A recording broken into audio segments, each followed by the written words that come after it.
Croeso I chi i'r Myfyrdod hwn.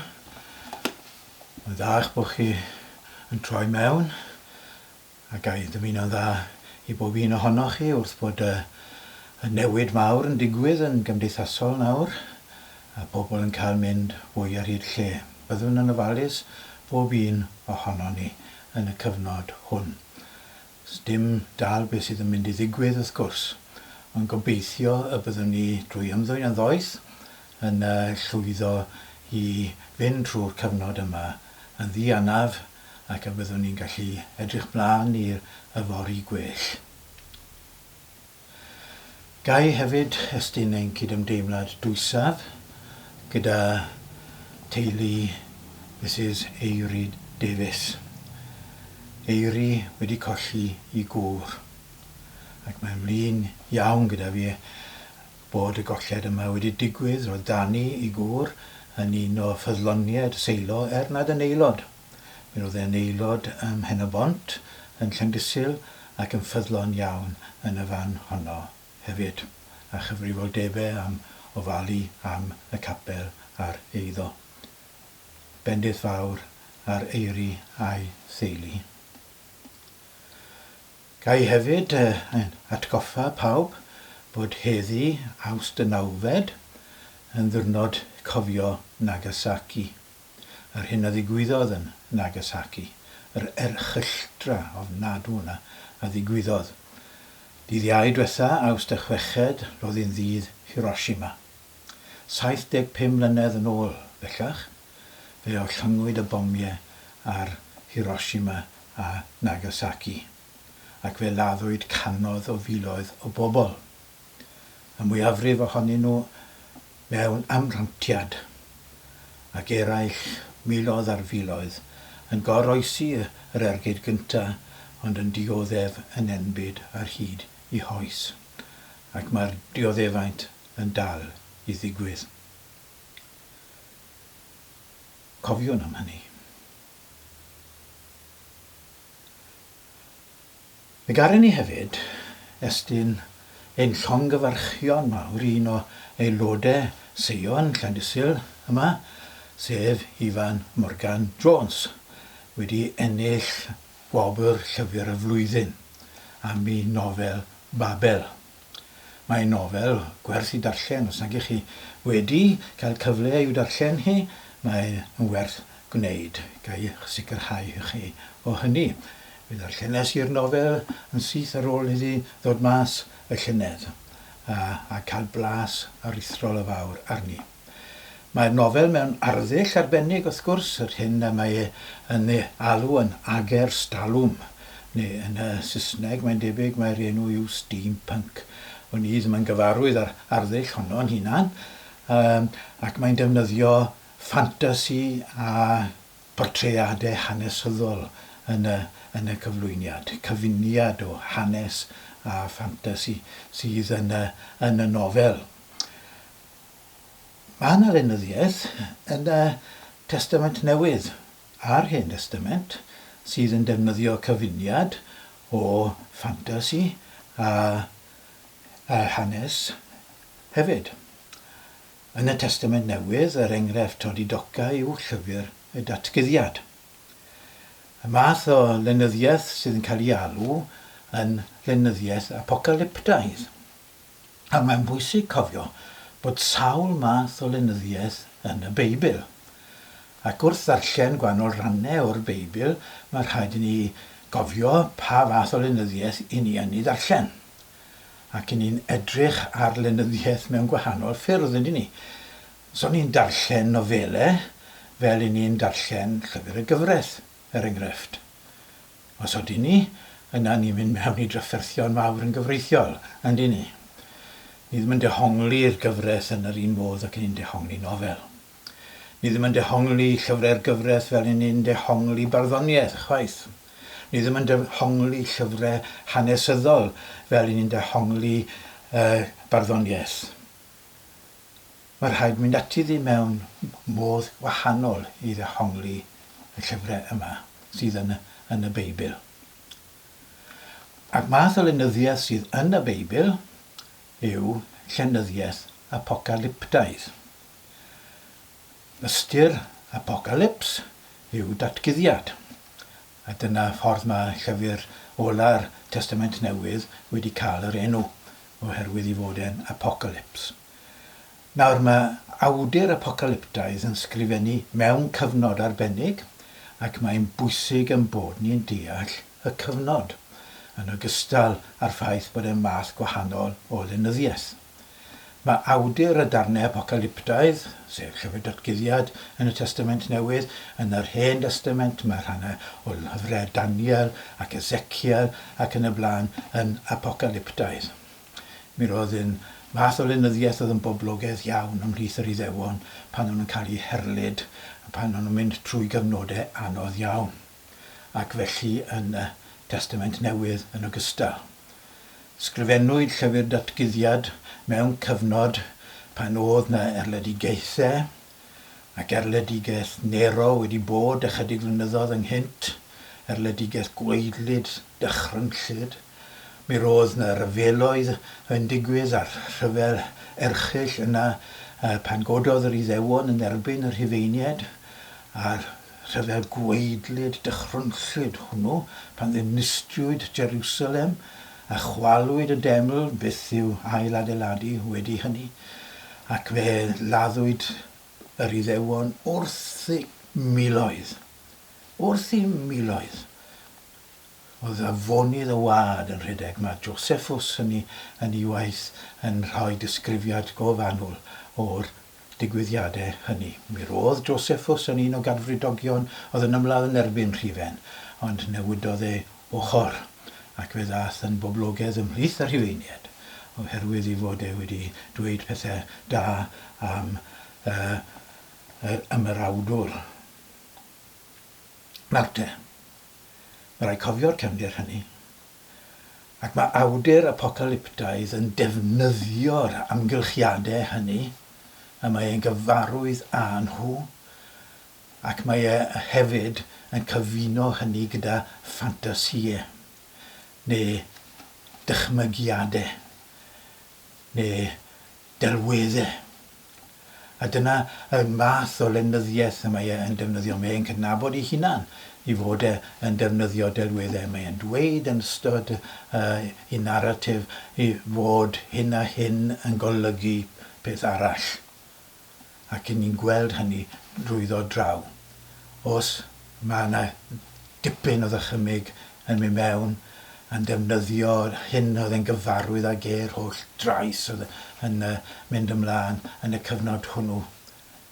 Ac yng nghanol hyn i gyd, mae e'n cyflwyno neges tra-phwysig i bob oes, nid dim ond i oes ei hunan. Sef, yng nghanol yr holl bethau erchyll yma oedd yn digwydd, mae yna wirionedd dwyfol yn cael ei fynegu.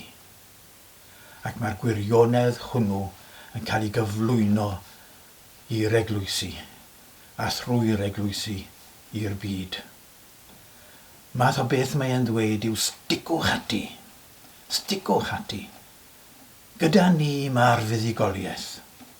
Ta beth sydd yn digwydd nawr, ac mae'n neges gwbl gyfoes i ni, ynddo fe?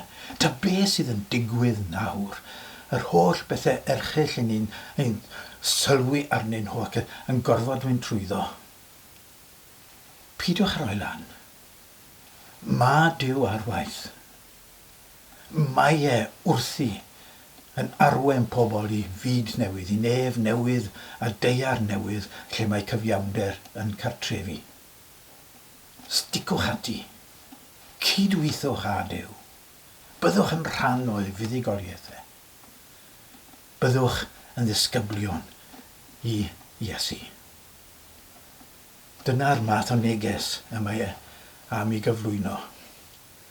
A gwrandwch ar y darnau yma. Mae yna ddarnau poblogaidd iawn yn Llyfr Datguddiad. Mae yna ddarnau mae pobl yn dymuno i osgoi hefyd wrth gwrs yn Llyfr Datguddiad. Ond un o'r darnau poblogaidd yw'r 5 bennod o Lyfr Datguddiad. Yn y fan honno mae yr awdur yn cyflwyno ei weledigaeth. Yr hyn y mae e'n gweld. Mae e'n gweld holl hanes y cread fel petai yn mewn darluniau yn y nefolion leoedd ac yn gweld popeth o bersbectif gwahanol. Wrth gwrs, mae'n gweld y cyfan sydd yn mynd mlaen, presennol a'r dyfodol yn y fan honno. Ac mae Duw ar waith yng nghanol yr holl bethau hyn sydd yn digwydd. Ac mae'n gweld Duw ar ei orsedd. Mae'n cael ei ddylanwadu gan lenyddiaeth apocalyptaidd yr Hen Testament. Ni'n gweud Llyfr Daniel, Duw, yr hen ddihennydd, yn eistedd ar ei orsedd, mae golwg arno fe, gwallt gwyn a barf llais gwyn ac yn y blaen. Mae'r darluniau yma'n anffodus wedi dylanwadu ar linwyr yr oesoedd ac mae pobl yn cael ei magu i credu mae fel hyn mae Duw yn edrych. Na, delwedd yw e, cyfleu rhywbeth y mae e am wneud. A'r cwestiwn yw beth yw'r gwersi yma sydd yn cael ei cyfleu.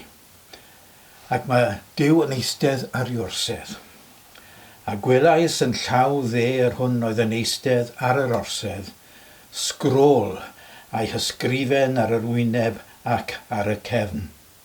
Wedi selio a 7 sêl, a mae rhif 7 yma yn ymddangos sawl gwaith trwy'r gwaith, achos rhif 7 yn dynodi perffeithrwydd.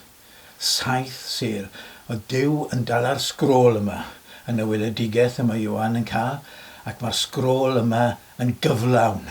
Mae sgrifen, llawn sgrifen, y blaen a'r cefn. Bwriadau Duw yw'r sgrôl yma. Beth mae Duw yn bwriadu i wneud. Meddwl Duw sydd yn y sgrôl yma.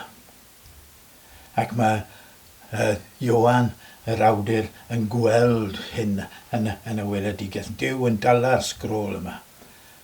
A gwelais angel nerthol yn cyhoeddi a llef uchel. Pwy sydd deilwng i agor y sgrôl ac i ddatod i seliau? Nid oedd neb yn y nef, nac ar y ddeiar, nac than y ddeiar, a allai agor y sgrôl nac edrych arni. Neb yn deilwng, neb meidrol yn deilwng i gyflwyno meddwl Duw i'r byd. Dyna y beth mae yr weledigaeth yma yn ei bwysleisio. Does neb, ac mae'r un peth yn wir eto, sneb ohono ni yn deilwng yn gallu i ddweud dyma feddwl cyflawn Duw. Dyma popeth yma Duw wedi wneud ac yn dymuno i wneud, i fi'n gwybod. Mae'n y sawl un wedi honni bod nhw'n gwybod ar hyd yr oesoedd ac wedi arwen pobl mewn i drafferthion mawr oherwydd bod nhw yn ei dilyn nhw. Sneb yn gwybod, sneb yn deilwng. Dyna'r neges sydd yn cael ei gyflwyno. Yr oeddwn i'n wylo'n hydl am na chafwyd neb yn deilwng i agor y sgrôl nac i ddatod ei seliau, nac i edrych arni. Neb yn deilwng. Paid ag wylo, dywedodd un o'r henried wrthyf. Wele am yr llew o lwyth Jwda, gwreiddyn Dafydd, wedi gorchfygu ac ennill yr hawl i agor y sgrôl a'i 7 sêl. Nawr pwy oedd y llew o lwyth Jwda, gwreiddyn Dafydd? Wel, i ni'n gwybod yn dyn ni, mae Iesu oedd y llew o lwyth Jwda, gwreiddyn Dafydd. Mae wedi ennill yr hawl. Yr Iesu, y Meseia. Fe yn ei berffeithrwydd, yr unig un a all gyflwyno meddwl Duw i'r byd yn gyflawn. Yr unig un a all wneud hynny. Sawl un wedi gwneud yn rhannol, sawl un o broffwydi'r Hen Testament, ond yn ei gyflawnder, pwy yw'r unig un a all wneud? Iesu. Iesu Grist. Iesu'r Meseia. Yr unig un. A dyna chi lawenydd, ac oedd Ioan yn profi'r llawenydd hwnnw. Mae yna ffordd i adnabod meddwl Duw. Mae yna ffordd i ddod i berthynas â Duw. Mae yna ffordd i ddeall bwriadau Duw. Yn Iesu mae hynny. Ac yn y fan hon, yn y Meseia, yma hynny. Y llew o lwyth Juda. Nawr oedd y syniad i ddewig ar y pryd am y Meseia yn un oedd yn sôn am y Meseia fel breuddyn Dafydd, un tebyg i Dafydd. Milwr, ffyrnig, cas, yw elynion. Y llew, pa fath o'n i fel yw'r llew, brenin y jungle, yr un ffyrnig, cas yma, yr un sydd yn mynd i reibio a dinistrio i elynion. Un cryf cadarn. Dyna'r math o Feseia oedd bobl yn gyffredinol yn ei ddisgwyl. Llew o lwyth Juda.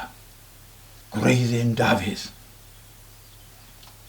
A dyma Ioan yn llawenhau o feddwl bod hyn yn mynd i ddigwydd. Y Meseia hwn wedi ennill yr hawl. A dyna, mae'n sioc. Ac mae'r sioc yn amlwg yn y ffordd mae Ioan yn ysgrifennu y Datguddiad. Mae'n edrych i weld y llew. Gwelais oen yn sefyll yn y canol, gyda'r 4 creadur byw, rhwng yr orsedd a'r henuried. Yr oen fel un wedi ei ladd. Troi yn disgwyl gweld llew ffyrnig. A be welodd e? On, dinam. On wedi ladd. A hwn oedd yr hawl i ddatod seliau y sgrôl. Hwn oedd yr hawl i ddatgelu meddwl Duw. A dyna'r sioc i ni'n cael yn aml iawn, ynddo fe? Y math yma o sioc. Disgwyl mae drwy'r ffyrnig, y cadarn, y cryf, y mae problemau'r byd yma yn mynd i gael ei datrys. Rhoi'n gobeith yn y cryf. Pan mewn gwirionedd, nid yn y cryf bydol yma atebion i'n problemau ni. Nid yn y cryf yma mae gobeith i'n dyfodol ni. A dweud y gwir i'r gwrthwyneb, y cryf cyfoethog, y rhai sydd fel llewod yn ein byd ni, yw'r rhai sy'n achosi yn problemau ni. Yn llawer rhy aml. Yn yr oen y mae'r ateb. Yr oen a laddwyd. Ac mae'r ddelwedd na wedi parhau gyda ni am Iesu yn diwedd. Yr oen a laddwyd. Yn y diniwed, yn yr hyn sydd yn ymddangos yn wan. Mae'r cryfder, dyna baradocs efengyl Duw yn Iesu. Fyna mae'r gwir gryfder. Chi'n cofio gweledigaeth fawr Eseia. Amser bod e'n sôn am y greadigaeth newydd pan ddaw chi i fodolaeth. Mae'r oen a'r llew yn cyd-orwedd. Maen nhw gyda'i gilydd. A dyw'r llew ddim yn fygythiad. Yn wir y mae'n pori gwair fel ich. Ie, yn rhefen Duw, y cryf cyfoethog sy'n cael ei darostwng. Y gwan, yr oen sy'n cael ei fawrygu. Rhwng diolch i Dduw, a rhwng unau yn gobeith a'n ffydd yn Iesu a groeshoeliwyd a atgyfodwyd. Amen.